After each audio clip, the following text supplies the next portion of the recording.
Muy buenos días con todos, con todas. Qué gusto tenerles acá. Espero que ya se nos sigan uniendo el resto de compañeros para poder tener hoy esta última sesión de trabajo.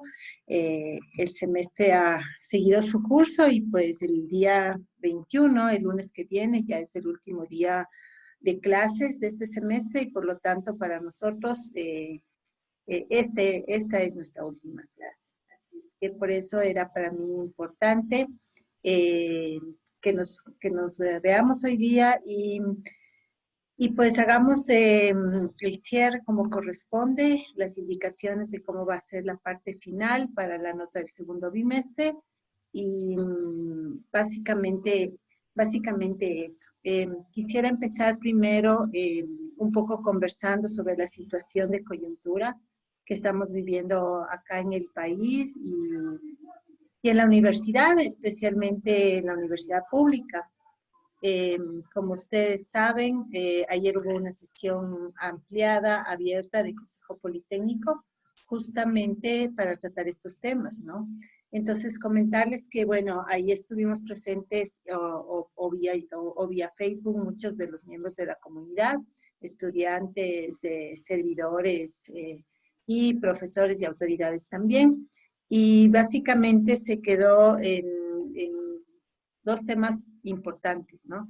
Un tema es el hecho de eh, realizar un comunicado público, un manifiesto público oficial de la institución, con la preocupación respectiva por todas las situaciones complicadas que estamos pasando. La primera de ellas, el recorte presupuestario último, que se suma al recorte presupuestario que hubo en el mes de enero. Entonces han sido dos recortes importantes en este año, ¿no? Y estos recortes afectan al año 2021 y subsiguientes porque tal como trabaja el Ministerio de Finanzas, el presupuesto que se asigna en un año depende de la ejecución presupuestaria del año anterior. Entonces, como este año, por la pandemia, los recortes y todo, la ejecución presupuestaria va a ser muy baja, entonces eso significa que el próximo presupuesto tenemos el peligro de que sea igual un presupuesto muy corto, ¿no? Esto significaría que disminuye la partida de lo que es masa salarial y eso significaría que no habría presupuesto para contratar a los colegas que son ocasionales. Entonces, al disminuir la cantidad de profesores, automáticamente eso implica mayor número de horas y mayor cursos a cargo para cada uno de los profesores que quedarían.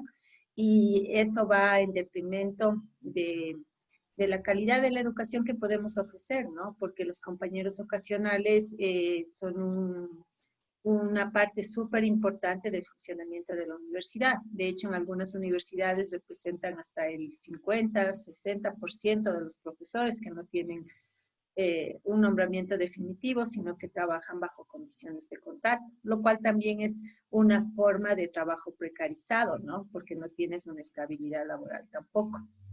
Entonces, todo esto se destapa ahorita por el tema de que la Corte Constitucional declaró válido el recorte que está haciendo el Ministerio de Finanzas.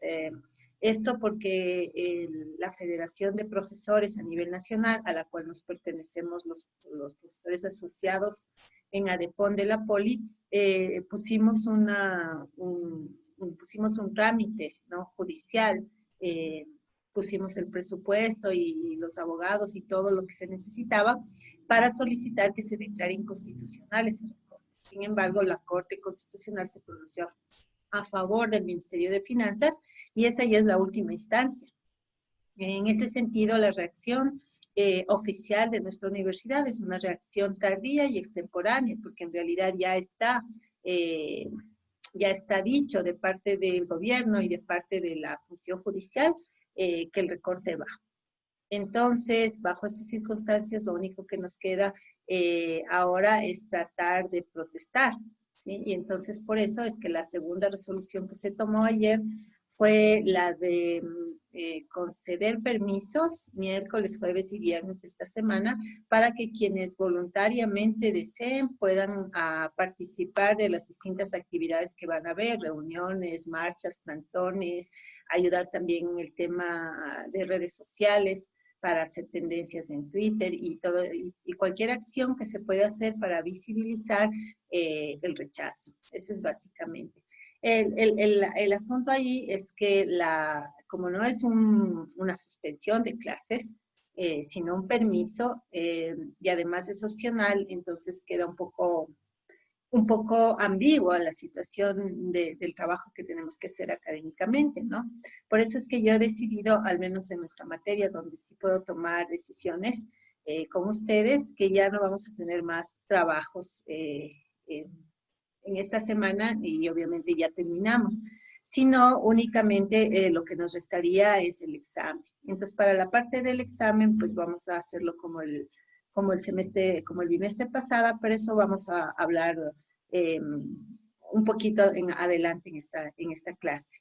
Entonces, antes de eso, quisiera abrir micrófonos para quien quiera de ustedes que quisiera comentar algo con respecto a la situación, a cómo les pareció la sesión del Consejo Politécnico de ayer, y pedirles que no estén, que se informen, que estén pendientes de lo que está pasando y que tomen una postura, ¿no? Una postura que, bueno, ya tú decidirás cuál es, pero que en todo caso tomes postura y tomes acción, porque en realidad esto nos afecta a todos, ya no solamente es una cuestión de los sueldos atrasados de los profesores, que además siguen atrasados, sino es un tema de que sin presupuesto, pues todo el trabajo de la universidad se ve afectado y y se pone en riesgo, tanto para ustedes, que son los estudiantes actuales, como para los estudiantes futuros.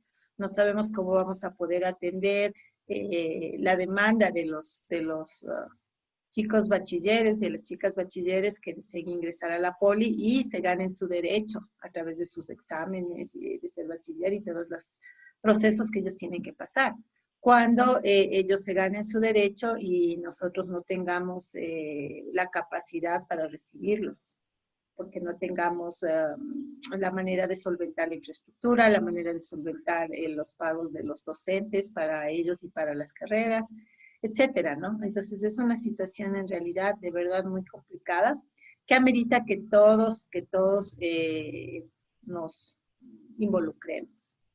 Entonces, abro micrófono si alguien desea comentar algo, eh, pues con la mano electrónica y con gusto les escuchamos.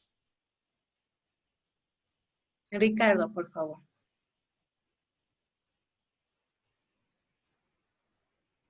Abre tu micrófono. No, dije, me equivoqué, disculpe. No importa, ya que estás ahí, cuéntanos. ¿Estuviste ayer en la sesión o leíste alguna cosa de la información que ha circulado?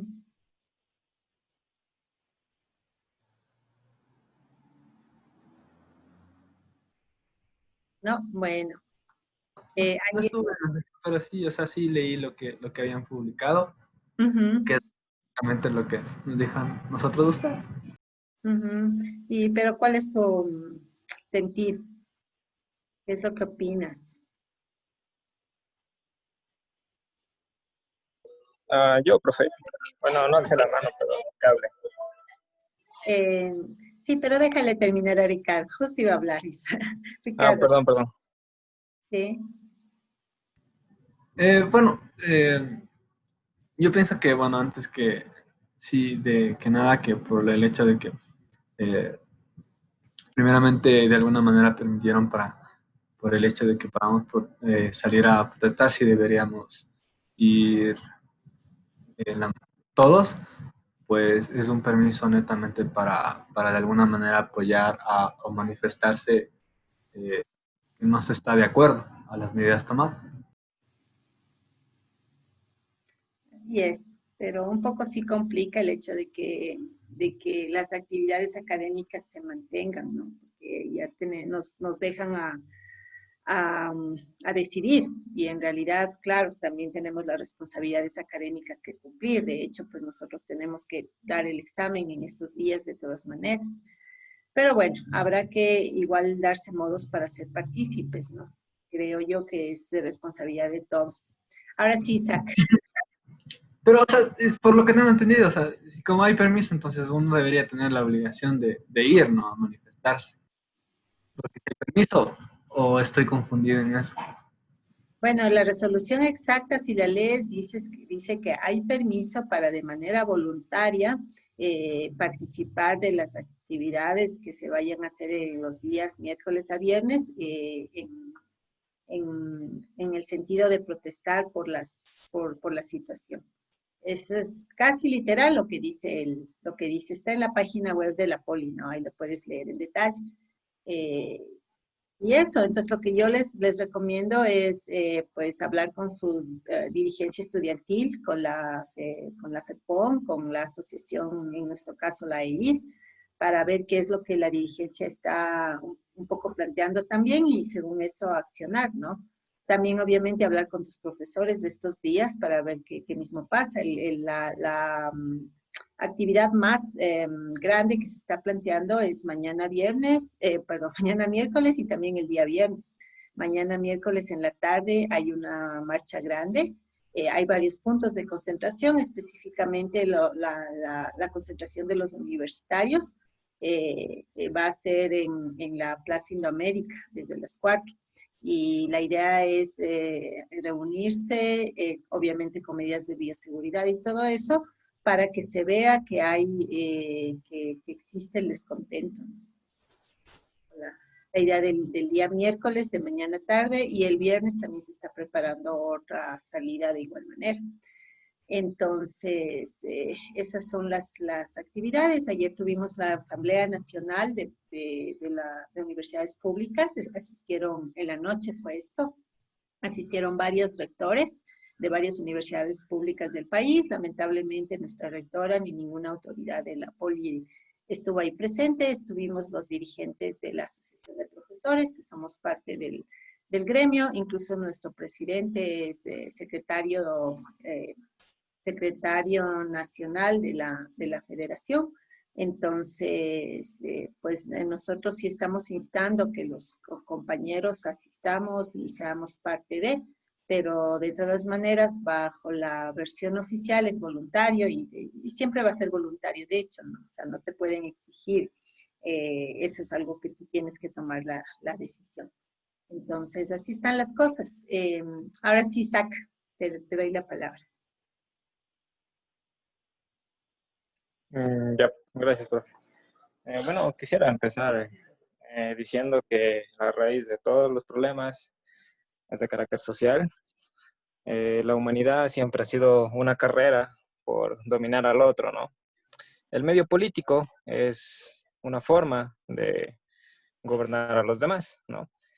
Y en la cual pues se vela por los intereses de estos gobernantes.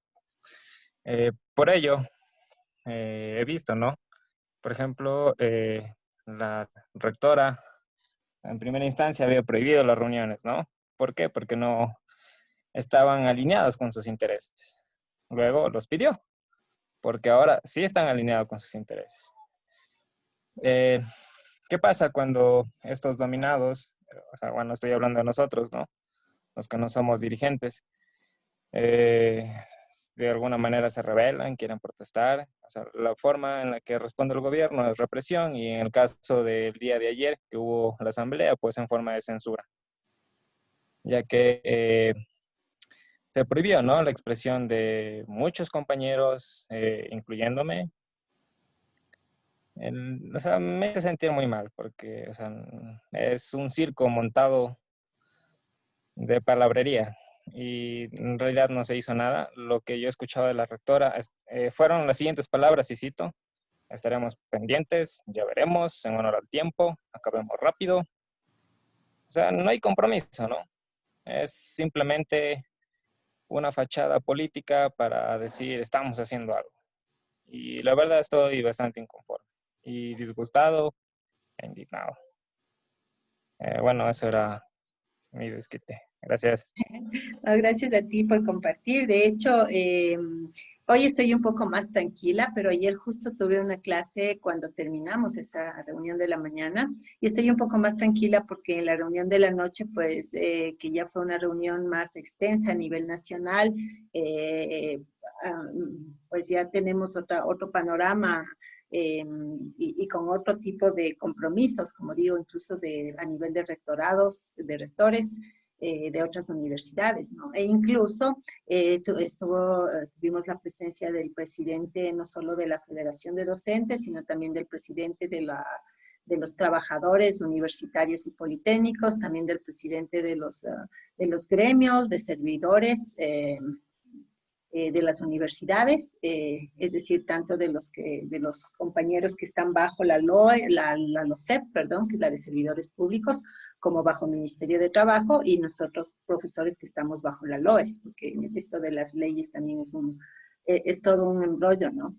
Estuvieron presentes los dos presidentes de la FEUE, porque pues, como ustedes deben saber, la FEUE también está atravesando al interior algunas situaciones. Nosotros consideramos que las cuestiones internas de los gremios colegas son justamente cuestiones internas, por lo tanto a ambos presidentes obviamente se les dio la palabra y se les reconoció como presidentes, porque cada presidente de FEUE tiene su respectivo grupo digamos, de apoyo, y ahorita es importante sumar fuerzas, ¿no? Entonces, ¿quién más estuvo? Estuvo también la FEPE, la Federación de Estudiantes Politécnicos del Ecuador, a través de su presidenta y algunos compañeros. Entonces, a lo que yo me voy es que a nivel nacional, por suerte, sí hay un movimiento importante que se está dando y las circunstancias nos han ayudado a juntarnos, ¿no? A unir fuerzas y a coordinarnos bajo el interés general, que es sostener la universidad pública, sostener la educación superior pública de este país,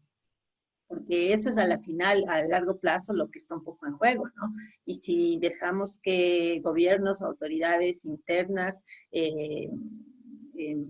logren dejar condiciones contrarias, pues lo que va a pasar es justamente que se va a ir en detrimento de la derecho que tienen todas las personas, que tenemos todas las personas a la educación, ¿no? Incluyendo la educación superior.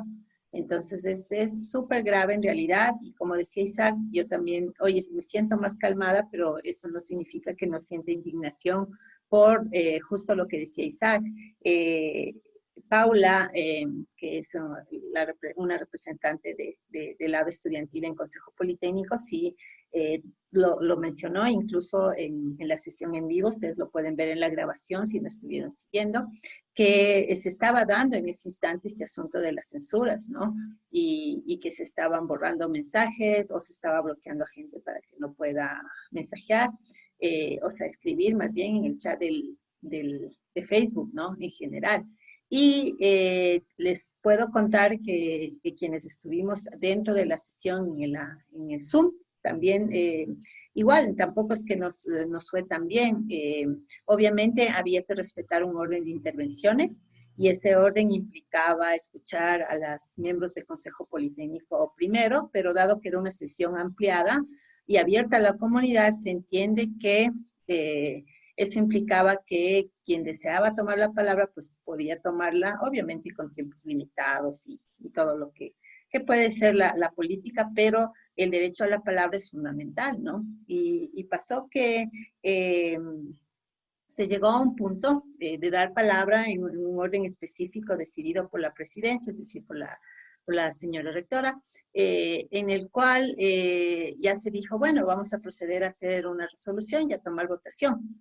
Pero para ese punto, nuestro representante, que es el presidente de la Asociación de Profesores, aún no había tomado la palabra, a pesar de que su mano estaba alzada desde el inicio, ¿sí? Y nosotros, como ADEPON, somos miembros del Consejo Politécnico. Lamentablemente, dado por las reglas, no tenemos voto, pero sí tenemos voz, y de hecho se asiste a todas las reuniones, y cuando doctor Hidalgo, que es el presidente, no puede asistir, pues yo, que soy vicepresidenta, le reemplazo.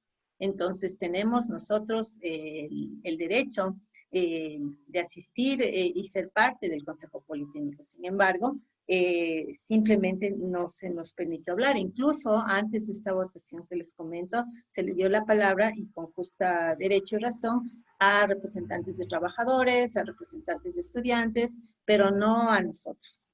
¿Sí? ¿Por qué? Porque es eso justamente por lo que menciona Isaac, ¿no? Porque hay un tema de no querer escuchar discursos incómodos para las autoridades y bueno, y lo digo aquí en grabación y esto lo voy a subir al aula como siempre, porque pues nuestra posición es frontal y es como es. Entonces, bajo esas circunstancias, pues cuando a Víctor se le concedió la palabra después de que insistimos en que él es miembro y tiene derecho a hablar, y no solo él, sino todas las personas presentes e incluso las personas de YouTube. Se nos había informado en un principio que para los comentarios en YouTube alguien iba a estar a cargo de pasar los comentarios más relevantes hacia el chat del Zoom, de tal manera que se pudieran también discutir esos comentarios, porque quienes estábamos en Zoom no estábamos siguiendo en línea los comentarios de fuera y viceversa, ¿no? Ustedes no podían ver los comentarios de adentro.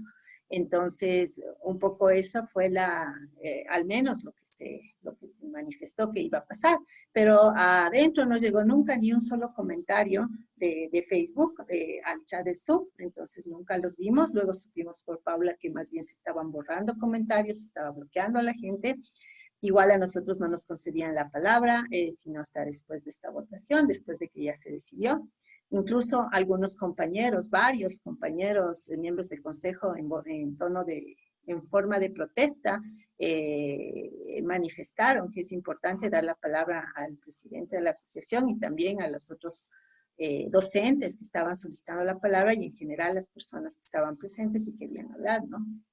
Y por eso es que lo que dice Isaac, ¿no? Esta idea repetitiva de en honor al tiempo, ¿sí? Porque en honor al tiempo, pues, no nos permitieron expresarnos de la manera adecuada y en el momento adecuado. Esto era antes de proceder a tomar una decisión. Entonces, parecería ser que ya estaba decidido cuál era la resolución. De hecho, ya estaba pre-redactada y ya estaba decidido quiénes iban a apoyar. Entonces, en ese sentido, ¿cuál era la función de hacer un consejo politécnico ampliado, ¿no? Pudieron haber hecho un consejo politécnico como siempre lo hacen y decidir como siempre deciden. Entonces, sí, quedan muchos sinsabores y mucho enojo, porque teníamos la expectativa de que se podía tener una posición más firme como institución, que podíamos realmente decir, no, o sea, sí, nosotros, o sea, a ver, obviamente que para nosotros es prioritario la academia, el servicio a los estudiantes, y para ustedes es prioritario su formación y todo eso, pero si podemos suspender eso por 3 días o en función de pelear por un fin mayor, que es el sostenimiento de la educación en general, hasta que tú te puedas graduar y hasta que los compañeros que están en semestres previos y los que están todavía en el colegio puedan tener una seguridad de que van a tener la posibilidad, como tuvimos nosotros, porque yo también estudié en educación pública, estudié en la central, de estudiar, ¿no? Entonces, y eso no se dio. Entonces, de hecho, en la reunión de ayer nacional, como les digo, tampoco estuvo presente ni nuestra rectora ni ninguna autoridad de la Politécnica. Entonces, así están las cosas, es lamentable, pero creo que por esa razón mismo es importante tomar partido. Entonces, les pido, a pesar de que además es tiempo de fin de semestre, proyectos, exámenes, la responsabilidad de pasar las materias, yo estoy también consciente de eso, pero sí es importante que pensemos más allá de nuestro entorno más próximo a una visión más comunitaria, más responsable, más de ciudadanía con respecto a lo que está pasando a nivel nacional, con lo que nos está pasando como universidad pública. Mis padres también estudiaron en la universidad pública y me comentaban que cuando ellos tenían más o menos la edad de ustedes y estaban, digamos, avanzados en su formación, el gobierno cerró la universidad y cerró por varios años. ¿Sí? Entonces, cuando volvieron a abrir, ya muchos compañeros no regresaron, mis papás sí regresaron, pero muchos no regresaron porque tuvieron que ponerse a trabajar o porque tuvieron la necesidad de irse a estudiar en otros lados, tuvieron la oportunidad más bien, etcétera, ¿no? Pero imagínate lo que sería tener que esperar a 2 años, como les pasó a mis papás, para que el gobierno decida volver a abrir tu universidad y puedas terminar de estudiar.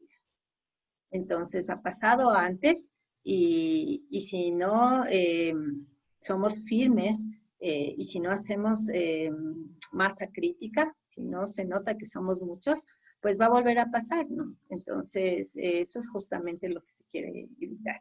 Entonces, le agradezco a Isaac por traer a la atención esta parte álgida de la parte de ayer, ¿no? Y si alguien más quisiera opinar algo más, si tienen alguna cosa más que decir, pues podemos tomarnos un ratito más y si no, pues ya tenemos que entrar también a hablar de la materia.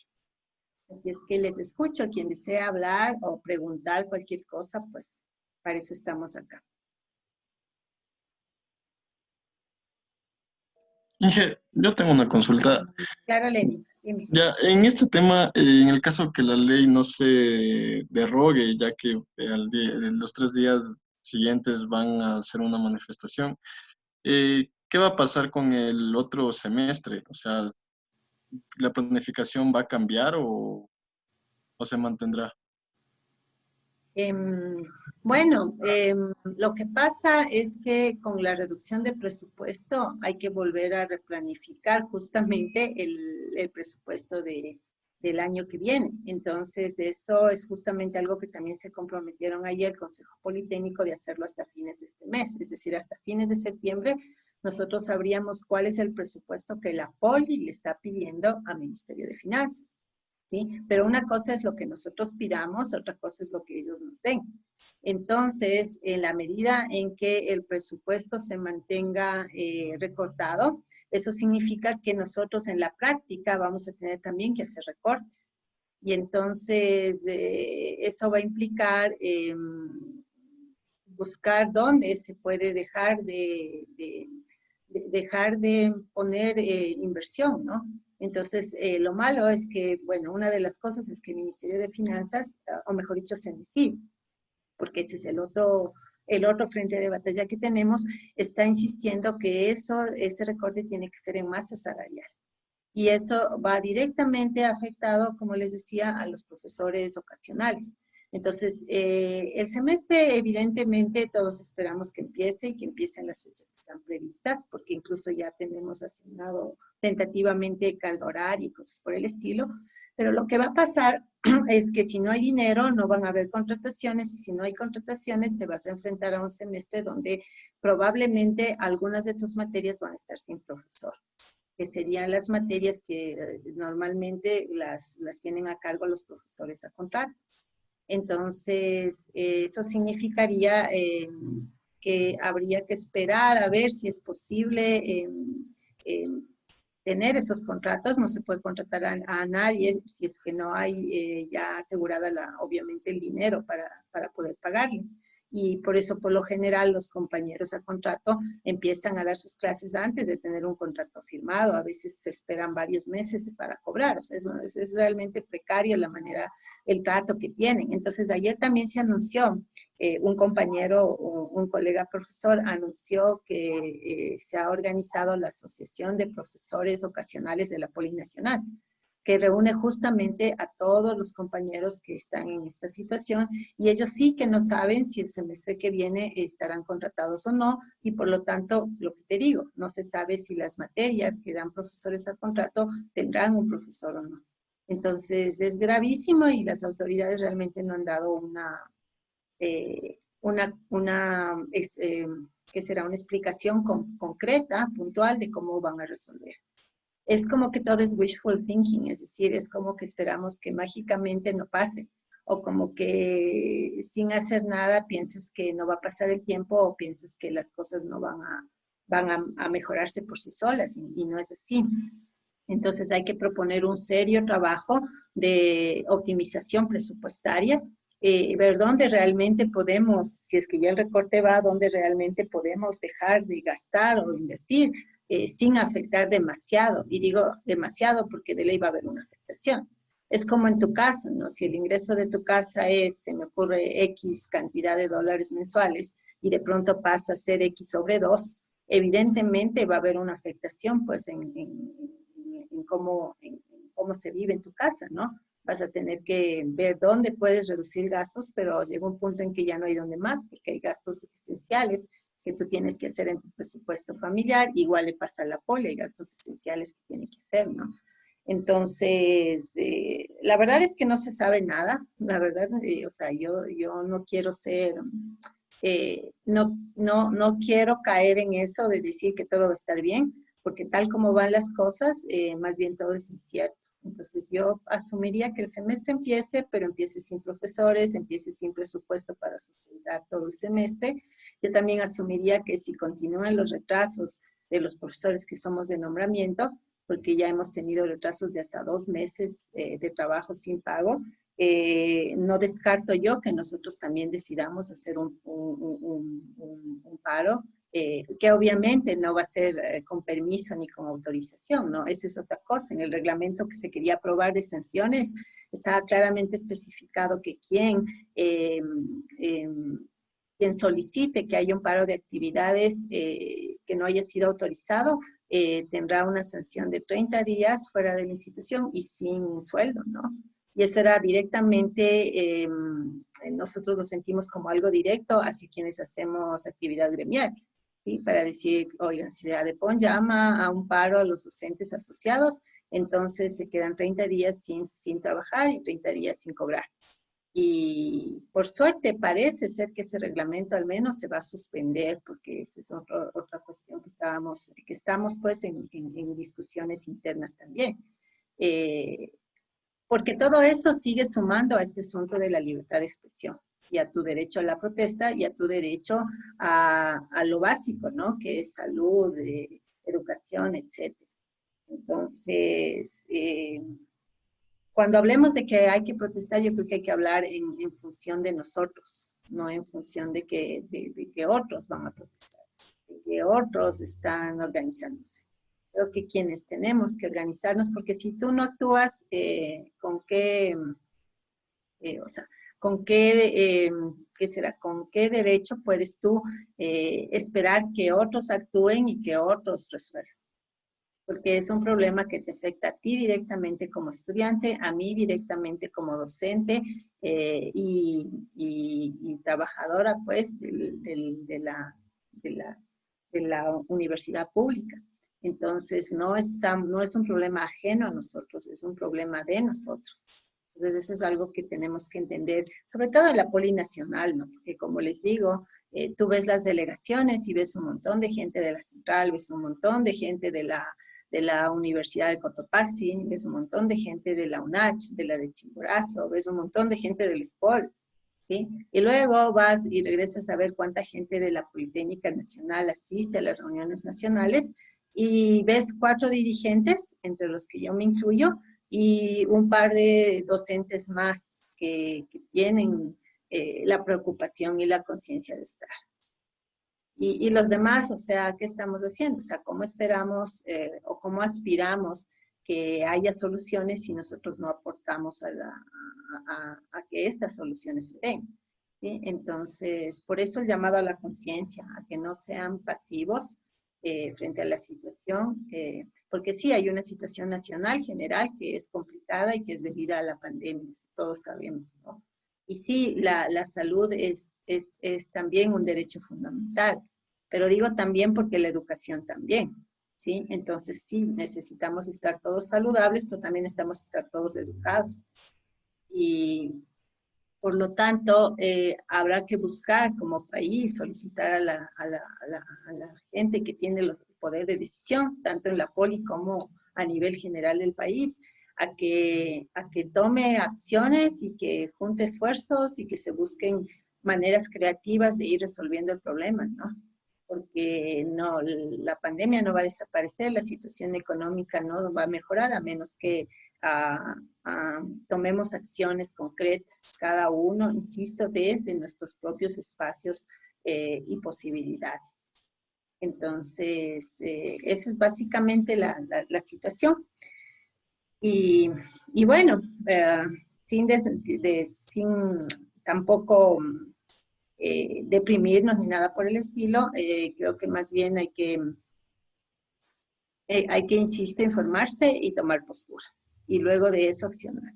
Cuando lo que tú sientes, piensas y haces está alineado, entonces encuentras paz. ¿Sí? Cuando no hay esa alineación, entonces viene la enfermedad, viene la depresión, viene lo que algunos llaman la mala suerte, ¿no?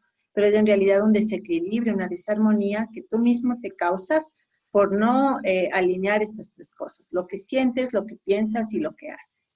Entonces, si tú sientes que la situación está mal, o si tú piensas que la situación está mal, pero no haces nada, no estás teniendo una actitud armónica ante la vida. ¿Sí? Entonces, y esa desarmonía en primer lugar te va a regresar a ti mismo. Y obviamente esa desarmonía que tú estás generando se va a juntar con la desarmonía de los demás y eso es lo que produce el caos.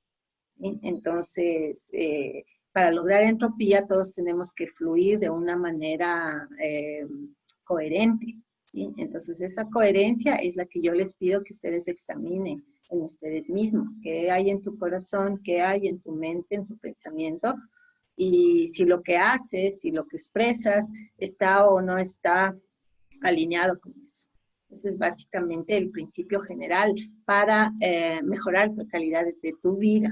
¿Sí? Y por ende, y con ello, ayudar también a mejorar la calidad de vida de la sociedad en general.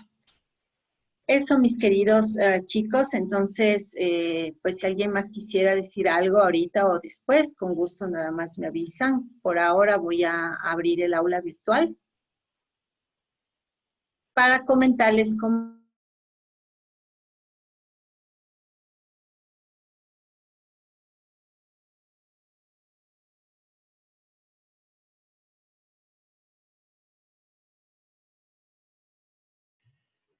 Inge, disculpe, está silenciado.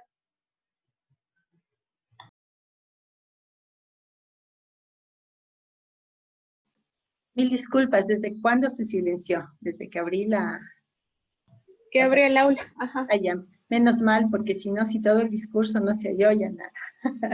Ok, gracias por avisar. Les decía que quiero empezar acá en la última pestaña, capítulo 5, retomando la última actividad que tuvimos, que fue la charla con el doctor Laporte. Entonces, tienen ustedes acá ya la grabación completa de lo que fue la charla para su referencia futura. Y también, doctor Laporte, muy gentilmente nos envió una documentación que yo les he incluido acá en la sección de recursos. Entonces, son estos dos documentos que están en Word para que sea más fácil para ustedes utilizarlos. El uno es un documento para realizar revisiones personales y el otro es un documento para realizar revisiones en equipo. Ese se llama Desk Review. Y ya vamos a hablar un poquito de estos dos documentos en la parte de contenido. También en esta parte tienen ustedes ya acceso a las diapositivas que vamos a ver hoy, que son básicamente un resumen que he preparado para la última parte, como el capítulo último que ustedes leyeron la semana pasada es muy amplio. He preparado estas diapositivas con los principales elementos de la parte de revisiones, de la parte de caja negra y de la parte de caja blanca. Entonces lo tienen también ahí. Y eso es básicamente. De una vez, y antes de olvidarme, comentarles que acá en inicio, igual que el bimestre pasado, está un poco lento esto, en la sección que dice exámenes, van a tener ustedes el listado de los temas para el examen del segundo bimestre, que van a ser una selección de los principales temas de este bimestre, más unos temas que necesitamos seguir tomando en cuenta del primer bimestre, sobre todo aquellos que yo noté que en el examen anterior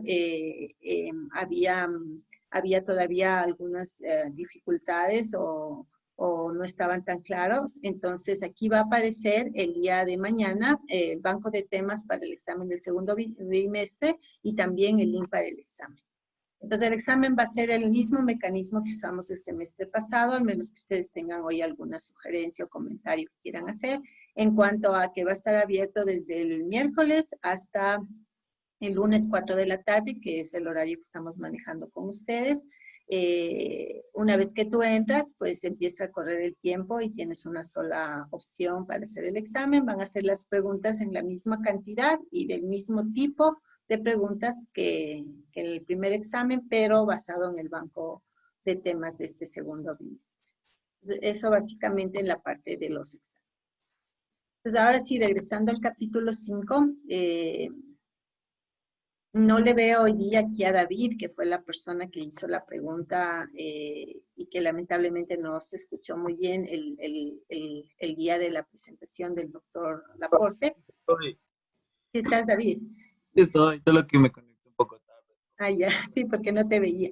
Pero bueno, está súper lento esto del aula.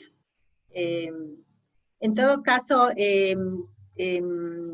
lo que vamos a hacer es lo siguiente. El doctor Laporte me ha pedido primero que le salude mucho, que para él fue muy agradable poder conversar con nosotros, a pesar de que el tiempo no nos fue bien, ¿no? En realidad, pues, no pudimos terminar la presentación. A mí me daba un poco de penita cortarle o avisarle la hora. Asumía que él tenía también un control de la hora. Pero se fue muy rápido el tiempo y no tuvimos lamentablemente tiempo para hacer la parte de preguntas y respuestas. Y por eso es que solamente David avanzó a decir algo que tampoco, pues, tuvimos problemas técnicos. Entonces, esta es mi propuesta para hoy. Quisiera que un ratito regresemos en nuestra memoria a lo que fue la semana pasada, justamente a estas horas, cuando tuvimos la presencia acá del doctor Laporte, el autor de nuestro libro de texto del primer bimestre, y lo que sentiste al tener esta experiencia de escucharle a él explicar sobre la ingeniería de software, sobre la calidad de software, sobre el aseguramiento y sobre la norma que nos habló, ¿no? La 29110, porque él es uno de los principales promotores y creadores de esta norma ISO a nivel mundial. Entonces, por eso es que él le gusta compartir mucho sobre la utilidad que tiene la norma 29110, que es básicamente un proceso de software para, un ciclo de vida de software más bien para empresas pequeñas, para empresas que tienen muy pocos miembros. ¿Sí? Entonces, regrésate un poco a la semana pasada y por favor ayúdenme todos en el chat con un texto escrito. Yo me voy a encargar de recopilar y traducir y mandarle al doctor Laporte, que puede tener dos partes, pero solamente una sola entrada que puede tener dos partes. La primera parte, un comentario tuyo dirigido hacia el doctor Laporte o en general del evento, ¿no es cierto?, de cómo te pareció, de cómo estuvo, del aporte que representó para ti, o de la parte no sé, que te impresionó más, no lo sé. Cualquier comentario que tú quieras hacer, o incluso también sugerencias, ¿no? Tal vez sugerir que la estructura sea diferente, tal vez, no sé, lo que tú desees decir en esa primera parte.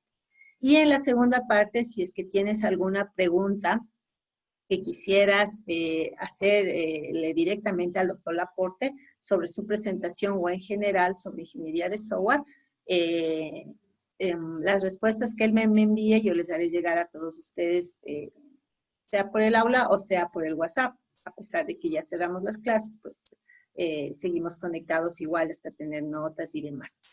Entonces, les voy a dar unos 2 o 3 minutitos para que cada uno de ustedes haga esta pequeña reflexión y me ayuden con esta retroalimentación que me ha pedido Cloud en persona. O sea, bueno, me mandó un correo y me dijo, por favor, habla con los estudiantes, pídeles que me den su retroalimentación, que me den algún comentario, que me manden sus preguntas que no pudimos hacer. Él está un poco preocupado de que el tiempo se fue de las manos y no se pudo tener la parte de conversación. Entonces, para cerrar bien, ¿no? Sobre todo, David, te pido por favor que pongas tu pregunta, porque está muy pendiente de ti y me dijo, y dile a David que me vuelva a decir la pregunta para poder responder.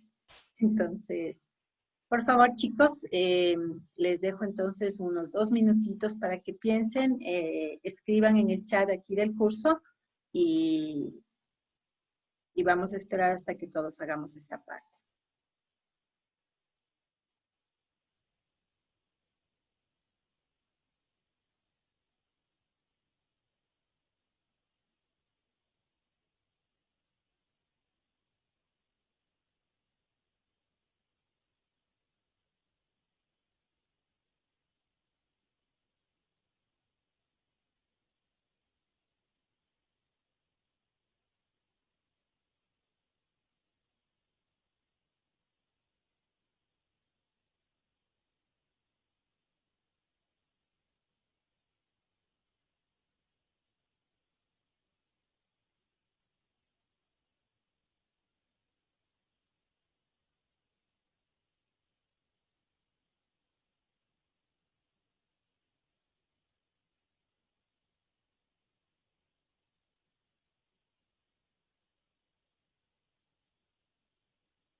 ¿Cómo les va? No veo todavía ningún envío.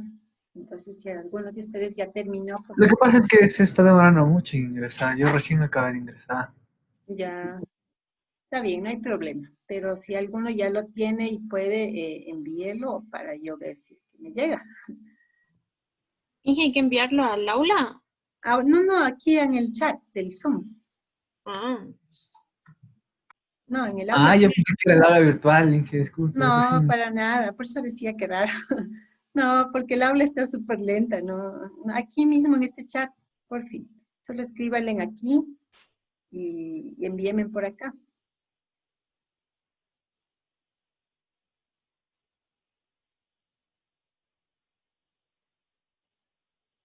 Está bien, un minutito más para que hagan esto.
Gracias David. Ya tengo tu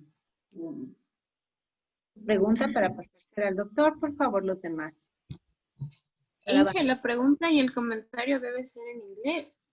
No, para nada. Como yo les decía, yo les traduzco. Ustedes pónganle en español y yo traduzco, no hay problema. Sí. Mientras menos nos compliquemos, mejor. Lo que sí quisiera es poder hacerles llegar, como les digo, estos comentarios y si tienen alguna pregunta, poder hacerles llegar también a Claudia. Así es que porfa chicos, avancemos porque sí quiero dar algunas explicaciones sobre los últimos deberes y sobre la teoría para que les sea más sencillo prepararse para el examen.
Por favor, chicos, máximo un minuto más para poder avanzar.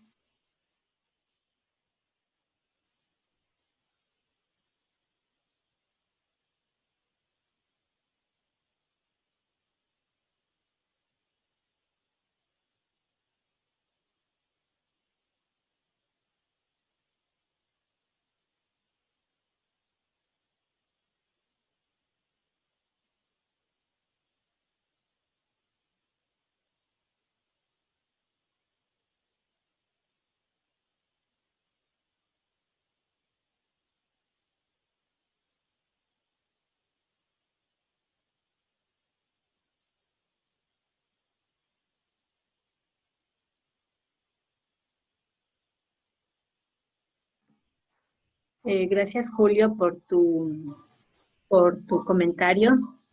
Yo le voy a hacer llegar al profesor el comentario sobre las diapositivas para que la presentación pueda ser más comprensiva. Gracias.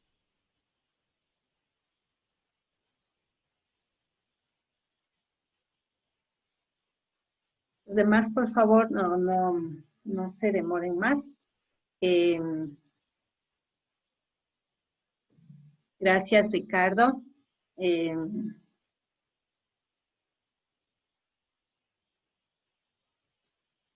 Como Ricardo dice, pues a veces uno piensa que la barrera del idioma puede ser un limitante, pero yo les digo por experiencia, cuando uno ya tiene que enfrentarse, como nos pasó la semana pasada, a una situación en la cual pues tienes que poner toda tu atención en captar la información, aunque esté en otro idioma, si es que tenemos algunos elementos, como de hecho ustedes tienen por la suficiencia en inglés y eso, pues como ven es manejable, ¿no? Entonces, las diapos también ayudan un poco. Y bueno, doctor Laporte, en realidad su idioma nativo es el francés, porque él es de la provincia de Montreal y allí hablan francés. Entonces, para él también el inglés es idioma de segunda lengua, ¿no? Entonces, él me decía, si yo pudiera dar la charla en francés, sería mucho mejor para mí. Y yo le decía, pero no para nosotros, ¿no? Para nosotros, le decía yo, lo ideal sería que dé la charla en español. Pero él me decía que realmente no habla español, entonces no le era posible. Ujú. Y sí, como dice José también, la charla podría haber sido un poco más lenta para que justamente tengamos la posibilidad de procesar un poco mejor y por el tema del idioma, ¿no? De todas maneras, ahí está la presentación grabada y les recomiendo pues las partes que más te interesó, de pronto volverla a ver, ¿no? Tal vez no tengas chance de ver todas las 2 horas, pero sí buscando la parte que más te interesó. Por ejemplo, esta analogía muy chévere que hizo sobre este doctor y el asunto de la lavada de manos y cómo hay el rechazo al cambio, ¿no? Y el escepticismo a pesar de haber las pruebas objetivas. Pues todo eso, ¿no? Gracias igual a mí. A ver, tenemos ya los comentarios siguientes. Está de David, de Julio, de Ricardo, de Jefferson, de Carlita, está de Andrea, de Jonathan, de José que mandó en chiquis. Pero está bien, no hay problema. De Byron, Michelle, también Jairo, también gracias por tu comentario, por la pregunta también. Y bueno, a los que todavía les falta de mandar, estamos 18 personas y todavía no tengo los 18 comentarios, pues por favor síganlos mandando, ¿no? Voy a regresarme al aula, espero que esté manejable para abrir la presentación que vamos a ver hoy. De hecho, más bien la voy a abrir acá en local, pero es exactamente la misma, ¿no?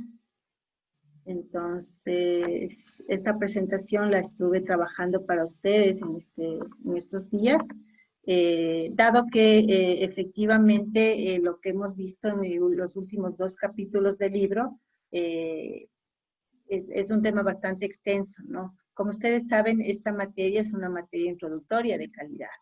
Aquellos que les interese profundizar y volverlo tal vez una carrera profesional, les recomiendo pensar en la maestría de ingeniero de software, mención calidad que tenemos en la Poli, o la certificación de ISTQB. Recuerden que hay toda una línea de certificación.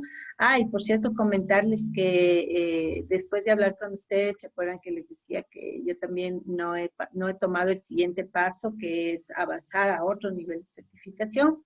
Pues ya me decidí y aprovechando que ya terminamos clase, desde la próxima semana voy a tomar el curso oficial de la certificación Agile y espero poder dar en el mes que viene el examen y pues ya les contaré, si es que estamos en contacto, pues les contaré cómo me va. Espero yo poder lograr esa certificación. Acuérdense que en el país solamente tenemos 2 personas al momento certificadas en Agile. Y sería muy chévere estar dentro de los 10 primeros, no sé, de los 20 primeros. Les dejo ahí ese reto también. Y lo que hemos visto en esta clase durante este segundo bimestre cubre gran parte del porcentaje de lo que tú necesitas para la certificación primera, el CTFL, que se llama Certified Tester Foundation Level. Y de ahí puedes ir a Agile o a cualquiera de las otras certificaciones que existen, ¿no? Entonces, bueno, vamos a ver este resumen. En este cuadrito de acá podemos ver de manera general dónde estamos ubicados y qué es lo que hemos venido estudiando en estas últimas semanas. Entonces, estamos dentro de lo que es aseguramiento de la calidad analítico. Entonces, recuerden que hay 2 enfoques, ¿no? El enfoque en el cual tú previenes defectos y el enfoque en el cual tú encuentras defectos que ya existen, que ya han sido insertados, ¿no? Entonces, lo analítico es justamente lo segundo. Entonces, el aseguramiento de calidad analítico viene a ser cuando los defectos ya están en el objeto y nosotros probamos ese objeto para encontrar esos defectos, para encontrar la mayor cantidad de defectos que ya existen. Habíamos visto una diapositiva parecida a esta anteriormente, en la cual lo que veíamos era la parte en cambio preventiva, ¿no? Y la parte preventiva tiene que ver con, por ejemplo, establecer políticas de calidad en la organización, con el tema de las capacitaciones. Mientras más capacitado y actualizado estés o esté tu gente, cuando ya tengas gente a tu cargo, pues más ayudas a prevenir que haya posibles defectos, ¿sí? Porque la gente está más preparada y por lo tanto se equivoca menos. Entonces, por ejemplo, definir estándares, el uso del 29110 o el uso de la 25000, como unos ejemplos. También están las prácticas de programación, las reglas, las buenas reglas o prácticas de los lenguajes de programación, como las que veíamos en SonarQube. Entonces, todas esas cosas aportan a lo que sería prevención de defectos. Y ahora, en cambio, en esta segunda parte, lo que estamos viendo es cómo identificar defectos. Entonces, ese es el aseguramiento de la calidad analítico. Ahora, este aseguramiento analítico se puede hacer en modo estático o en modo dinámico. Entonces, empezamos viendo el modo estático. Por eso el primer laboratorio que hicimos fue el laboratorio de SonarQube. Entonces, ese laboratorio se marca dentro de este rubro que está acá al fin, abajito, que dice métricas, compilador, analizador. En el caso nuestro, usamos el SonarQube, que es un analizador. Sin embargo, tu propio ambiente integrado de desarrollo, el NetBeans, el Visual Studio, también te provee algunas métricas que te permiten hacer aseguramiento de la calidad analítico estático, ¿sí? Por ejemplo, cuando el mismo compilador te da un error de sintaxis, eso ya es una prueba estática, ¿no? Porque ya te está diciendo un defecto, te faltó una punto y coma, o no declaraste una variable en un lenguaje declarativo, etcétera, ¿no? Entonces, esas son ya maneras de trabajar con herramientas que pueden ser compiladores o analizadores, como es el caso del SonarQube. Entonces, eso fue algo que hicimos. Otra cosa que hicimos, perdón, es el tema de revisiones. Las revisiones también son estáticas porque, como sabemos, aunque revises código, no ejecutas el código. Entonces, en el trabajo que ustedes entregaron hace 2 semanas, algunos ya les he mandado nota y retroalimentación, a otros todavía me falta leerles y retroalimentar, pero en todo caso, vimos 3 objetos de prueba distintos y vimos el documento de requerimientos, vimos un modelo de base de datos y también trabajamos con un pequeño código, ¿no? Entonces, ese código tú lo revisaste sin necesidad de compilarlo ni de ejecutarlo, ¿no? Por lo tanto, ese es un aseguramiento de la calidad analítico estático. Hoy ya vamos a hablar un poquito más sobre las revisiones y también ver un poco de la solución del ejercicio que hicimos hace 2 semanas. Y entonces, hoy día vemos el último tema, que es el tema dinámico, que ustedes lo revisaron en el capítulo que leyeron esta semana. Entonces, cuando estás en el aseguramiento de calidad analítico dinámico, como su nombre lo dice, ahí sí necesitas ejecutar. Y tienes 3 posibilidades. Puedes hacerlo en caja negra, puedes hacerlo en caja blanca o puedes hacerlo basado en tu experiencia.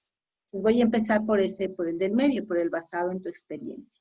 Ahí básicamente lo que dice el sílabo de ISTQB es que conforme tú trabajas en proyectos en la parte de pruebas y vas por ti mismo ganando, digamos, intuición en qué tipos de pruebas hacer, dónde poner más énfasis en probar, qué herramientas conviene utilizar en ciertos casos más que otras, etcétera, ¿no? Entonces hay muchísimos factores que influyen en las decisiones basadas en experiencia, como es con cuánto personal cuentas, con cuánto equipo cuentas, con cuántos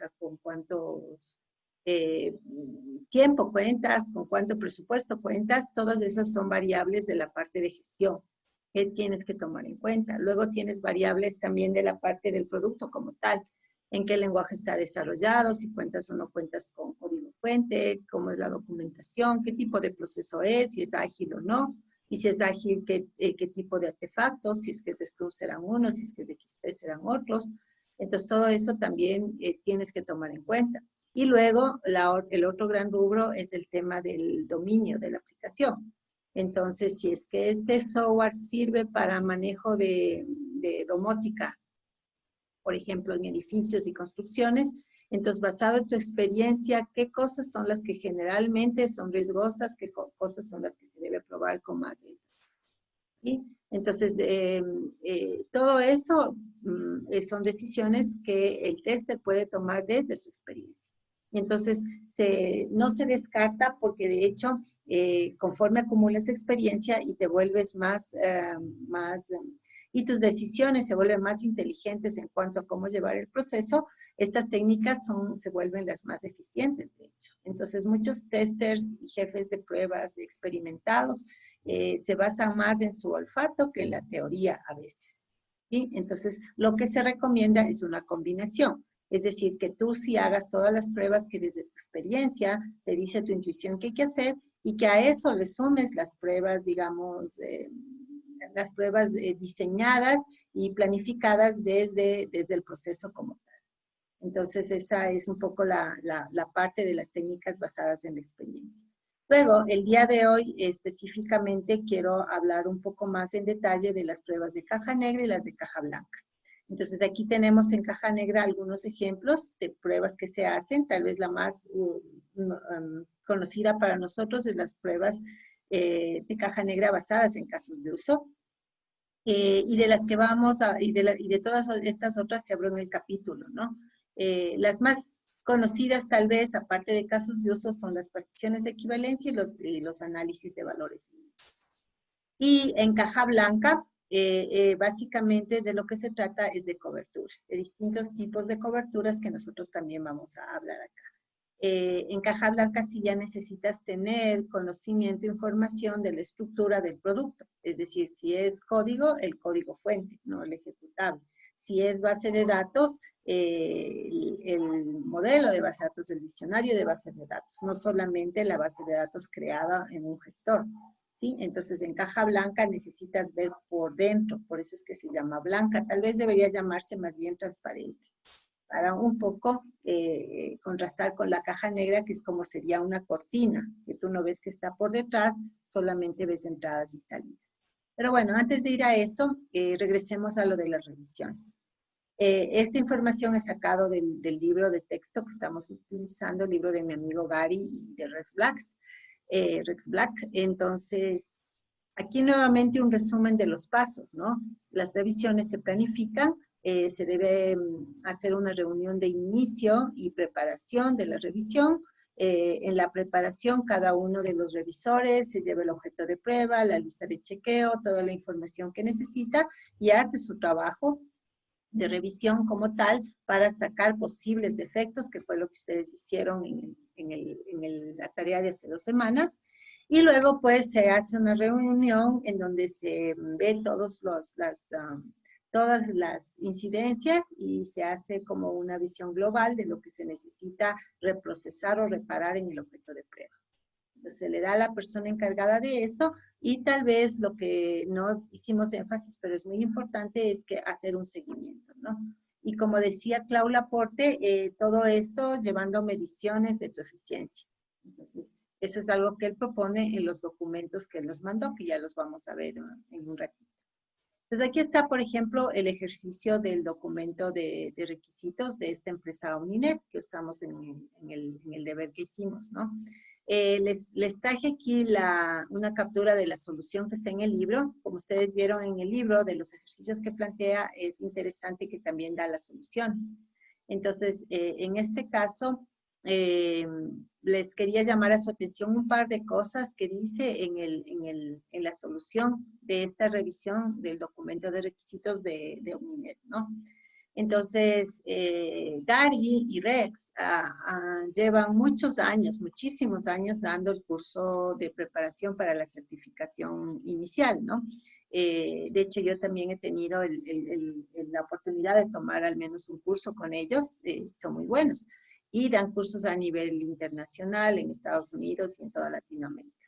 En todo caso, por eso sé de primera mano que esto lo que dice aquí es totalmente cierto. Ellos han resuelto este ejercicio, el mismo que nosotros resolvimos acá, en cursos en vivo en todo el mundo con cientos de personas. Y lo que ellos han encontrado típicamente es que la mayoría de personas encuentran alrededor de 10 defectos en el documento que ustedes recibieron. Por lo tanto, aquellos de ustedes que pusieron, y hay algunos casos que no encontraron ningún defecto en ese documento de requisitos, pues va a haber una rebaja de notas respectiva, ¿no? Porque el documento efectivamente sí tiene defectos y con una revisión prolija y con un apoyo de una buena lista de chequeo, tú podías encontrar muchos de ellos. En promedio, se esperaba que tú encuentres alrededor de 10 defectos, ¿no? Y no solamente lo digas, eso es otra cosa que encontré de falencia en el deber de algunos de ustedes, no solamente digas, por ejemplo, hay requisitos ambiguos, sino que digas cuáles son, ¿no? Entonces podrías señalar el número del requisito o al menos el número de la página, por ejemplo, para que la persona que recibe tu información se pueda ubicar lo más exactamente posible en qué lugar del objeto de prueba, en este caso del documento de requisitos, está el defecto. Porque si solo dices requisitos ambiguos, pero no dices cuántos ni en dónde, entonces es incompleta la información, ¿no? Entonces, se aspiraba que encuentres al menos 10 y luego manifiestan los autores que ellos, ellos han encontrado que los defectos de este documento pasan de 20. ¿Sí? Entonces, el promedio 10, pero en realidad hay más de 20 defectos en ese documento. Y la última observación que es interesante también es que la mayoría de las personas que han hecho este ejercicio, igual que tú lo hiciste, lo que han dicho, y además en estos cursos no son cursos de carreras de universidad, de estudiantes, sino son cursos de profesionales. Entonces, la mayoría de estos profesionales lo que han dicho es que este documento de requisitos que revisaron es, en muchos casos, igual de bueno o incluso mejor que los documentos de requisitos que ellos utilizan en la vida real. Eso como para darnos cuenta que en realidad para aquellos que todavía no han trabajado, los que ya están trabajando o han trabajado, pues me darán la razón. Cuando uno va al mundo laboral, no se encuentra pues con cosas sumamente sofisticadas y perfeccionadas, ni en código, ni en documentación, ni en modelos, sino con cosas normales, con cosas que nosotros ya hemos visto y hecho, incluso a nivel de pregrado, ¿no? Al menos eso me pasó a mí cuando yo fui a Estados Unidos y tenía grandes expectativas de la calidad y dificultad de lo que iba a ser tanto en clases como en el trabajo, porque también trabajé allá. Pero no, o sea, realmente muy normal. Incluso algunas cosas yo veía que las hacíamos mejor acá, en los trabajos que yo tuve, que lo que se hacía allá. Y es justamente lo que dicen ellos también acá, ¿no? Entonces, este documento de requisitos realmente es un documento promedio en cuanto a calidad. Y por lo tanto, cuando tú vayas a trabajar en revisiones, ten la seguridad de que vas a poder encontrar no uno, sino varios defectos en cualquiera sea el objeto de prueba. Por ejemplo, tomando solamente el 3.1.2 de este documento de requerimientos, que es donde se detalla cómo debe ser el pago o cómo se espera que sea la funcionalidad de pago, en la resolución que ustedes tienen en el libro, se encontraron varias cosas solamente para ese requerimiento. Fíjense ustedes aquí en pantalla están 4. ¿Sí? Cuatro cuestionamientos solamente para ese requisito y en la siguiente parte había más que ya no los capturé. Entonces, fíjate cómo están expresados aquí, en qué sección o número de requerimiento, cuál es el problema que existe. Y en este caso, algo que yo no les pedí a ustedes hacerlo, pero que está resuelto en el libro, es incluso cuál es la solución, cuál sería la reformulación, ¿no? Entonces empieza a poner una serie de cuestionamientos a la manera como está redactado o presentado el requisito, con la finalidad obviamente de buscar que en la siguiente versión el documento esté mucho mejor. Entonces esa era la idea esa es la idea general de las revisiones, independientemente del tipo del objeto de prueba, ¿no? Igual puedes y debes hacer lo mismo para un código, para un diseño, etcétera, ¿no? Entonces, esto ya es sacado del documento, de uno de los documentos que nos ha compartido el doctor Laporte, y que es el de las revisiones personales. Entonces, aquí hay algunos principios y algunas prácticas que él nos recomienda. Por ejemplo, siempre trata de encontrar y arreglar todos los defectos en todo el trabajo que tú hagas. Segundo, y este me parece súper importante, utiliza una lista de chequeo, pero no cualquier lista de chequeo, sino una tuya propia que es derivada de tus datos personales. Entonces, conforme tú vas haciendo revisiones, tú mismo vas auto dándote cuenta de dónde te equivocas más cuando haces un código en determinado lenguaje, porque también uno varía de eficiencia de un lenguaje a otro. Entonces, si te sientes más cómodo programando, no sé, en Java, de pronto cuando te pasas a Python o a PHP, te equivocas más. Entonces tú te vas conociendo en cada lenguaje en los que programas, te vas conociendo cuando haces documentación de usuario, te vas conociendo cuando haces diccionarios de datos de base de datos y te vas dando cuenta dónde por lo general te equivocas. Entonces esas ya tendencias de errores que tenemos son las que debes colocar en forma de ítems de tu propia lista de chequeo. Y poco a poco vas a ver cómo algunas de esas cosas van a ir saliendo de tu lista porque ya están interiorizadas y ya vas a dejar de cometer esos errores, ya vas a dejar de insertar esos defectos. Entonces, por eso Cloud recomienda que la lista de chequeo sea personal. Obviamente te puedes basar en las listas existentes como las que ustedes buscaron y usaron para el deber, pero a la final lo más conveniente va a ser tener tu propia lista de chequeo. Y luego seguir un proceso de revisión estructurado. Por ejemplo, este es muy importante el que dice measure your reviews, sacar métricas de tus revisiones para poder tener cuantificaciones, que no solamente sea una cosa subjetiva. Así parece que desde que hago revisiones, autorrevisiones, estoy haciendo mejor código. Eso podría ser simplemente un sesgo subjetivo tuyo, ¿no? Entonces, ¿qué hay que hacer? Pues ir a mediciones. Por eso es que Cloud nos había pedido que llenemos este formulario, un poco medio al apuro, y algunos de ustedes con justa razón me dijeron, pero ¿y si no tengo datos y si no sé qué poner? ¿Me invento o qué hago, no? Y les respondí a quienes me hicieron la pregunta, pues deja en blanco. Porque si tú no tienes data de base para hacer una estimación, cualquier cosa que tú pongas no va a ser una estimación, sino va a ser lo que en inglés a veces se dice un estimation, que es de la palabra guess y de la palabra estimación. Entonces, más que una estimación va a ser una adivinanza o un invento. Y eso no tiene ninguna validez ya formal, ¿no?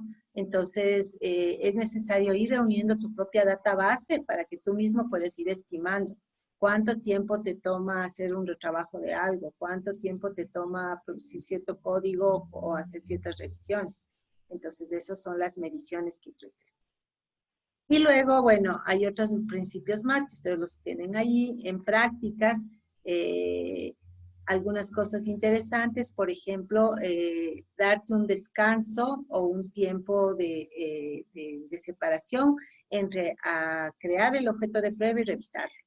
Entonces, no es buena idea acabar de hacer un código y enseguida tú mismo ponerte a revisar, ¿sí? Lo ideal sería que alguien más te revise, pero como estamos hablando de un proceso individual, lo que debes hacer es esperar un tiempo, hacer otra cosa, dejar pasar unas horas o un día si se puede, y entonces con ojos frescos volver sobre ese código y revisarlo tú mismo.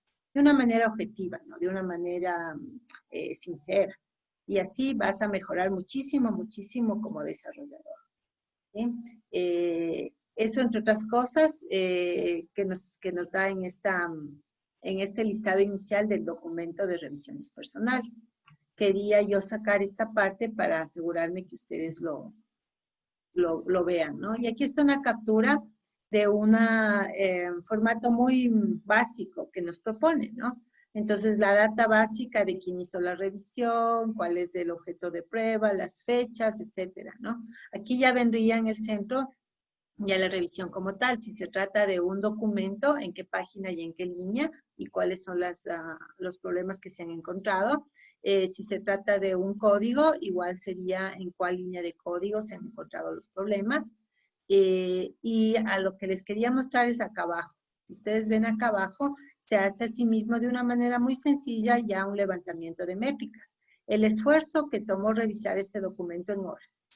Entonces, tú acabas de revisar, por ejemplo, un documento de requerimientos y le anotas 1.5 horas. Y luego la otra persona, la que tiene que corregir el esfuerzo de retrabajo, el esfuerzo que le tomó en corregir este documento. Entonces, si tenemos esa precaución de ir anotando estos datos de una manera muy consistente, muy disciplinada en todo lo que hacemos, tú vas a ir aprendiendo a través de tus propias mediciones cómo es tu desempeño profesional y vas a poder tomar acciones de mejora. Esa es un poco la idea de esto, ¿no? Y bueno, hasta ahí con las revisiones. Otra cosa que quería decir en esta parte del análisis estático es un poquito hablar cómo es por dentro el tema de las complejidades. En SonarQube vimos que había dos tipos de complejidades que SonarQube mide, la ciclomática y la complejidad cognitiva. Y dijimos así muy por encima, bien caja negra, que la ciclomática pues nos permite ver qué tan difícil sería analizar este código, y la cognitiva cuánto esfuerzo mental lo tomaría, ¿no? Aquí, en este gráfico que he sacado igual del libro, un poco se explica de una manera bastante sencilla cómo funciona por dentro SonarQube para poder hacer el cálculo de complejidad ciclomática. Entonces, fíjate, aquí tienes el código, ¿no? Que es el código con el que le alimentamos a la herramienta. Entonces, la herramienta, en base a este código, crea un grafo, un diagrama de flujo que tiene nodos y tiene aristas. Los nodos representan conjuntos de instrucciones y las aristas representan caminos de ejecución. Por ejemplo, en este caso que estoy señalando, hay una condición de que esta variable sea menor que 0. Si esa condición es positiva, la ejecución se irá por este lado. Si es que es negativa, se irá por este otro lado. Entonces, el diagrama de flujo no es paso a paso, instrucción por instrucción, sino es capturando la estructura del programa. Y eso en realidad en la vida real se representa como estructuras matriciales. No se representa como un dibujo como lo vemos nosotros acá, ¿no? En este caso podría haber sido hecho manual. Entonces, este es el código y este es el diagrama de flujo que representa este código. Entonces, la complejidad ciclomática, básicamente desde una perspectiva geométrica o de teoría de grafos, es el número de regiones que se forman en el grafo que representa la estructura del programa. Las regiones son estos espacios cerrados. Entonces, si tú te fijas acá, yo estoy señalando un espacio cerrado que se forma aquí, y acá tengo un segundo espacio cerrado que se forma acá. Y a estos espacios cerrados se le suma uno que representa todo el universo, todo lo exterior. Entonces, en este caso, la complejidad ciclomática de este código es 2 regiones más 1, 3. Entonces, 3 es una complejidad muy chiquita porque evidentemente es un código muy pequeño. Ahora, ¿qué representan estas regiones desde la perspectiva de lógica de código? Representan condiciones. Entonces, la otra manera de calcular la complejidad ciclomática es directamente en el código buscando o contando el número de condiciones. Entonces, fíjate que yo voy desde arriba y voy buscando, aquí tengo una primera condición, anoto 1. Voy bajando, aquí tengo una segunda condición en este for, el i menor o igual que n, es una condición dentro del bucle, ¿no? Ya tengo 2 y se acaba. Entonces, es el número de condiciones más 1. Porque las condiciones se convierten desde la geometría del programa en regiones cerradas. Esto es muy chévere porque eso te da la visión geométrica, la visión matemática del código que nosotros escribimos. Entonces, los códigos forman estructuras muy bonitas desde la perspectiva de la teoría de grafos, ¿no? Y estas estructuras van creando unas regiones espaciales. Esas regiones espaciales son las que dibujan o representan la complejidad de ese código. Pues mientras más condiciones tenga, más complejo es y mayor va a ser la métrica de complejidad ciclomática. La última manera de medirlo, porque son 3, es a través de un conteo de aristas y nodos. Entonces, los nodos son, obviamente, como les decía, los que representan las instrucciones, cuentas cuántos hay. En este caso, tengo 4 nodos. ¿Sí? Las aristas son las flechas que representan cómo cae la ejecución. En este caso tengo 1, 2, 3, 4, 5 aristas. Y la fórmula es aristas menos nodos más 2. Entonces 5 menos 4 más 2 me da 3. De cualquiera de las formas, viendo las regiones del diagrama, contando aristas menos nodos más 2, o contando condiciones +1, también las regiones, perdón, es +1, te da el mismo valor, que es el valor de complejidad ciclomática. En este caso, la lógica de este programa es el cálculo de factoriales, ¿no? Entonces, eso es básicamente lo que se hace por dentro para calcular complejidades. Como ustedes ven, no es tampoco tan difícil, ¿no? De hecho, yo sí les recomendaría de pronto pensar en temas de tesis que podrían ser implementaciones sencillas de servicios que pudieran hacer cálculos de distintos tipos de métricas como esta. Entonces, y ojalá para distintos tipos de lenguajes de programación, ¿no? Porque cuando llegas al diagrama de flujo, este ya es agnóstico del lenguaje. El lenguaje pudo haber sido C, como está aquí, pudo haber sido Python, pudo haber sido PHP, pudo haber sido Java, Visual Basic, cualquier cosa, ¿no?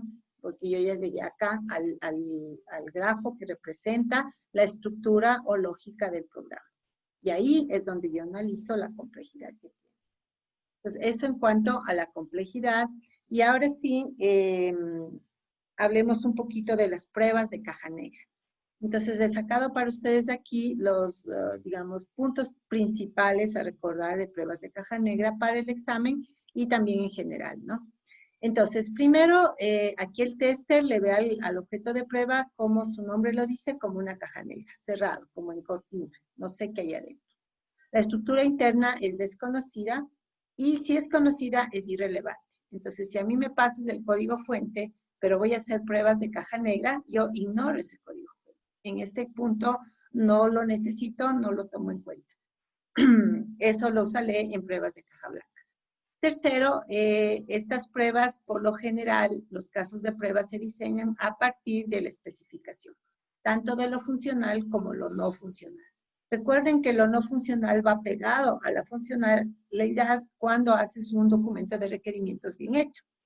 Cuando lo haces incompleto, expresas lo funcional y te olvidas de lo no funcional. Por ejemplo, el requerimiento podría ser dentro de una aplicación contable que todos los meses se debe hacer un balance general de las cuentas contables. Y este balance general tiene que ser acompañado de archivar todas las transacciones auxiliares de ese mes y además tiene que ser hecho en menos de 5 milisegundos. ¿Sí? Entonces, fíjate que ahí yo mezclé algunos temas de negocio funcionales, balance general, por ejemplo, con algunos temas no funcionales como que hacer archivo sacar de la base de datos activa hacia archivo transacciones de bajo nivel y temas de rendimiento. Dije menos de 5 milisegundos. Entonces, ahí tengo una especificación que es completa.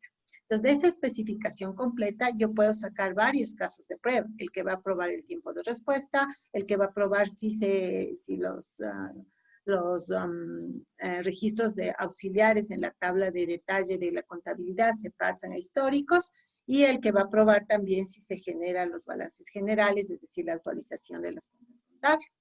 Entonces, ahí está mezclado pruebas funcionales, pruebas no funcionales. Y todo eso con un análisis que yo hice para obtener casos de prueba de caja negra, porque con que me pases el módulo ejecutable, yo ya puedo hacer estas pruebas.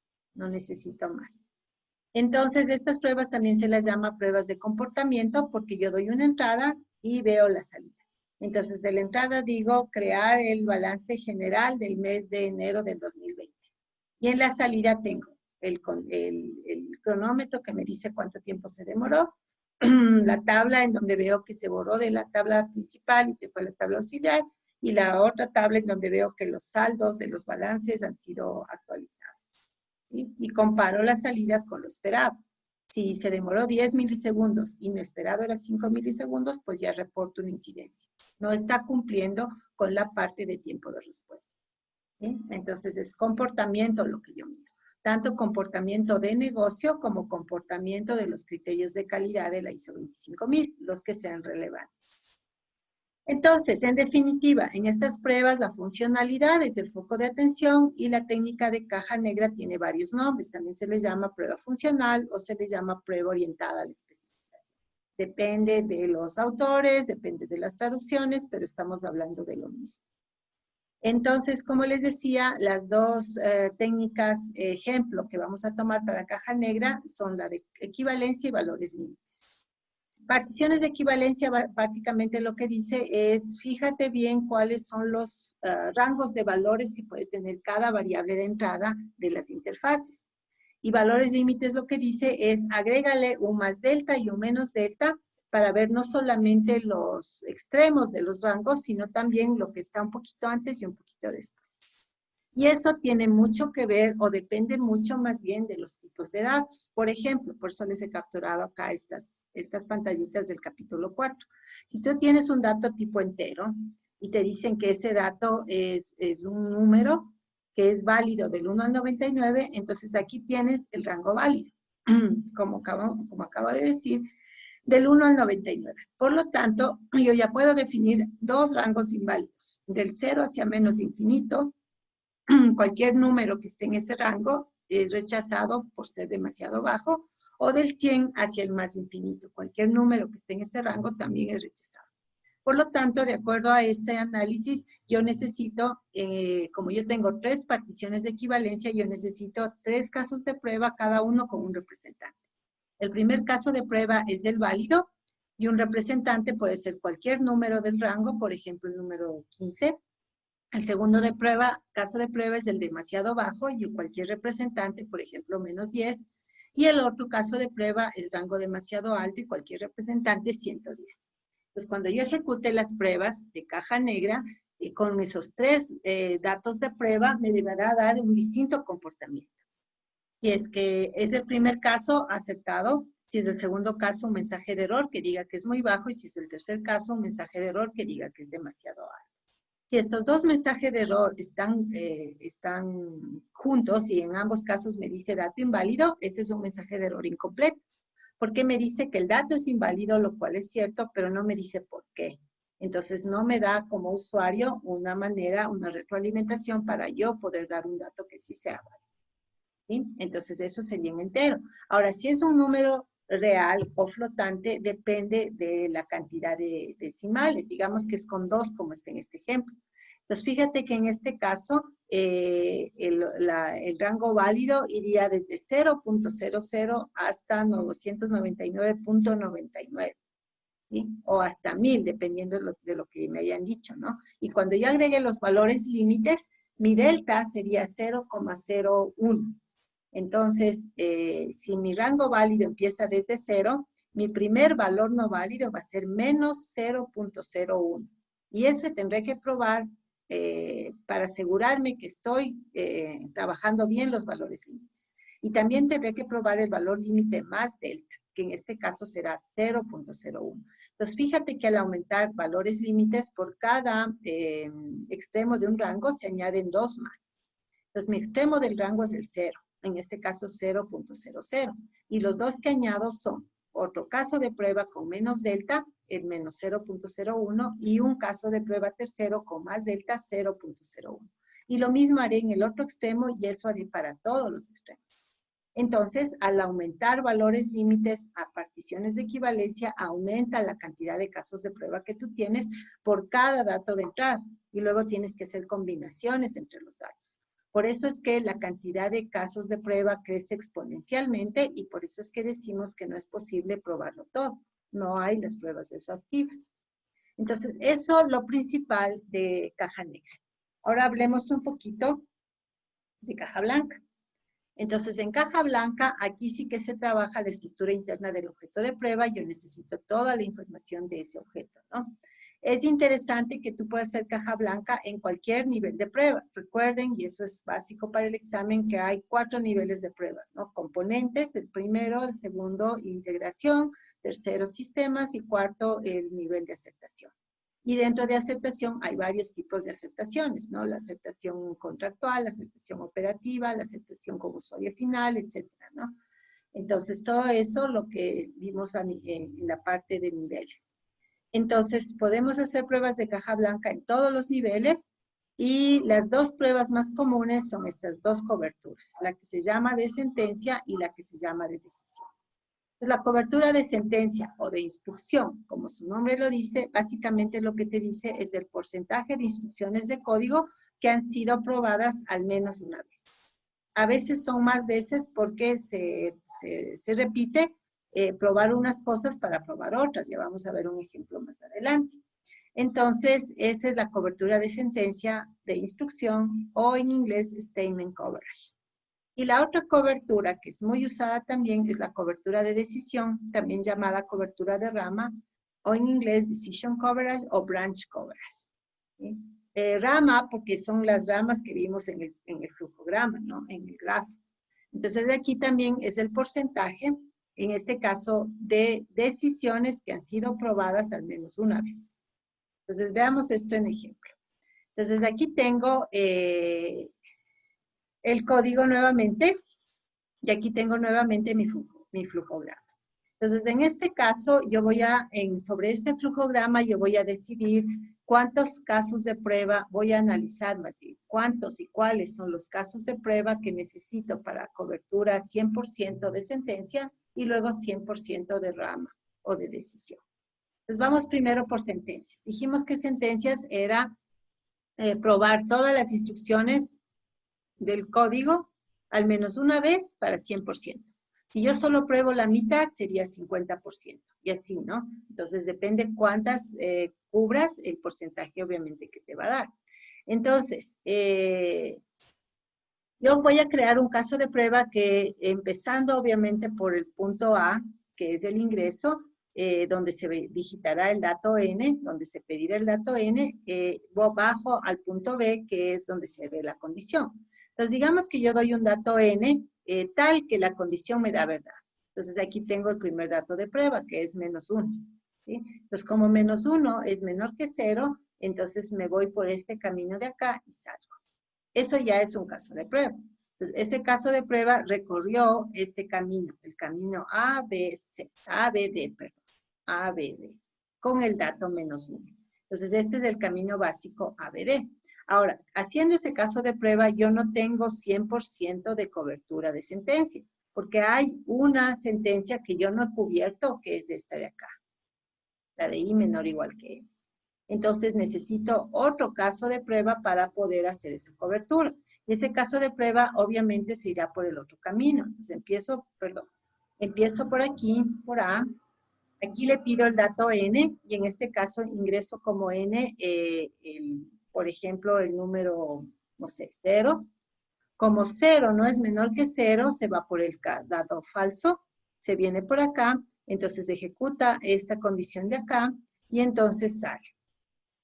Entonces, este es otro caso de prueba que recorre el camino A, B, C, D, que es el segundo que está marcado acá.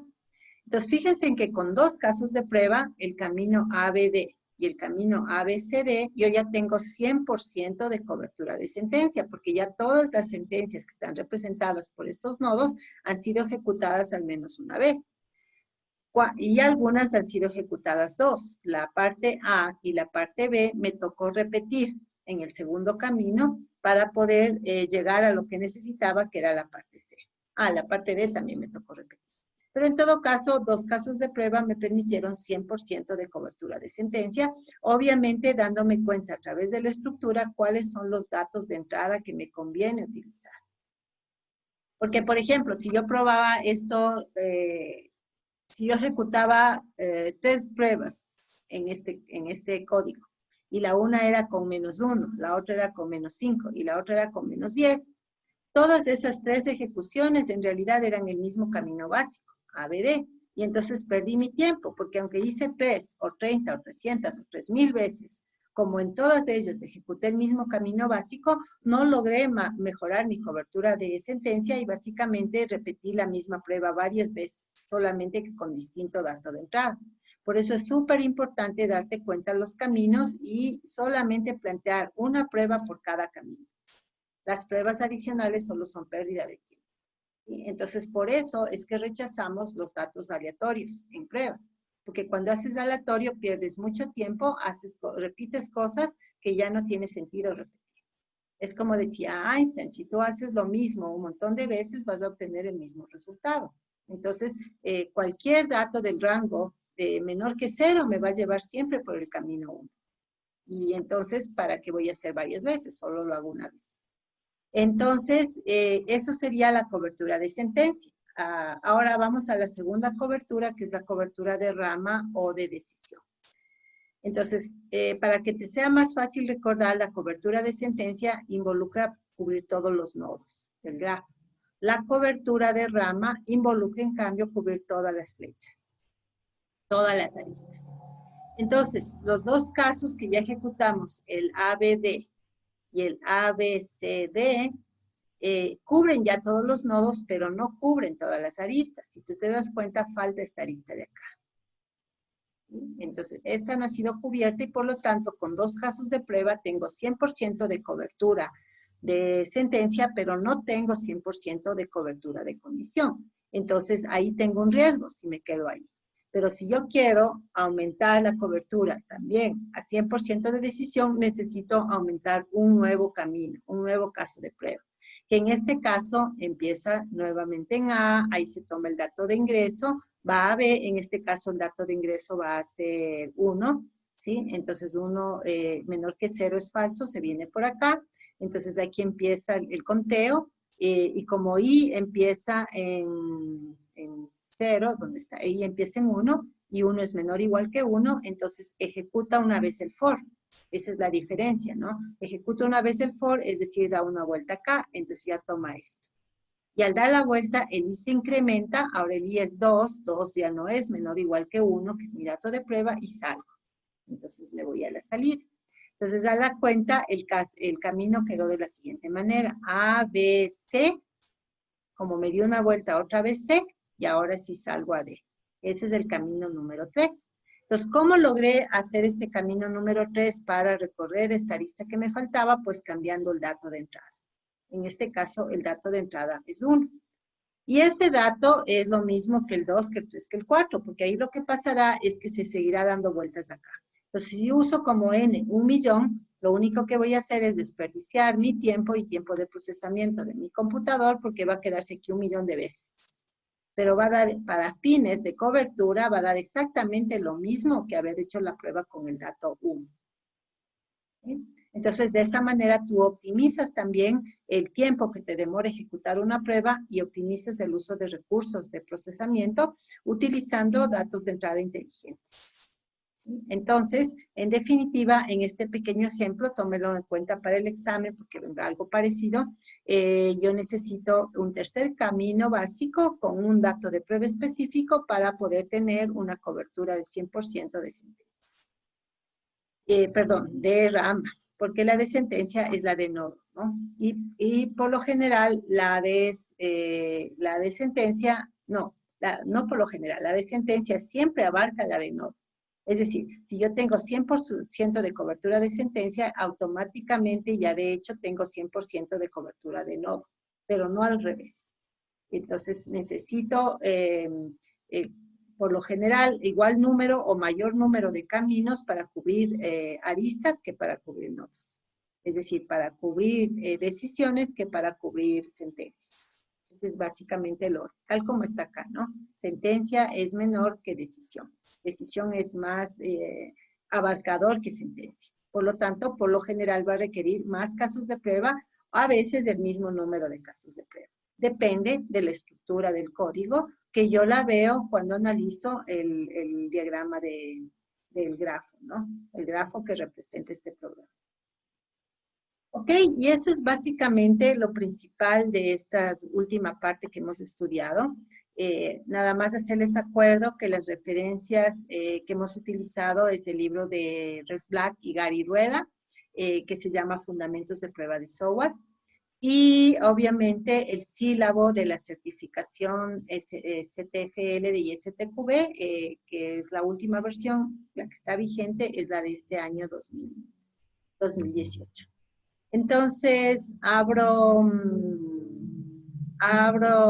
micrófono para cualquier duda o pregunta que ustedes tengan con respecto a la teoría o también con respecto al examen que tenemos que dar. Como les digo, mañana en la tarde, noche, yo estaré abriendo tanto el temario como el examen para que ustedes se puedan preparar y lo den cuando estén preparados y cuando tengan menos riesgo de conectividad y ese tipo de cosas, hasta el lunes a las 4.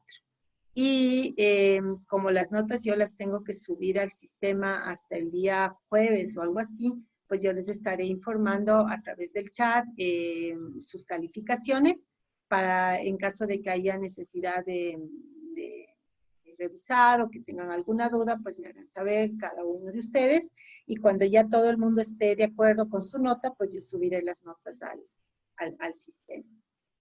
Eso de mi parte, no sé si alguien tiene alguna pregunta que quiera hacer, puede alzar la mano ahorita.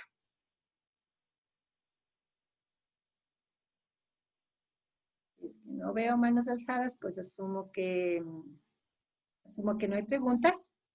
Y aprovecho y antes de olvidarme para pedirles que ahora sí hacemos toda la mano, pero para la asistencia. Por favor, ayúdenme con su mano electrónica para que quede reflejado aquí al lado de tu nombre. Gracias, chicos.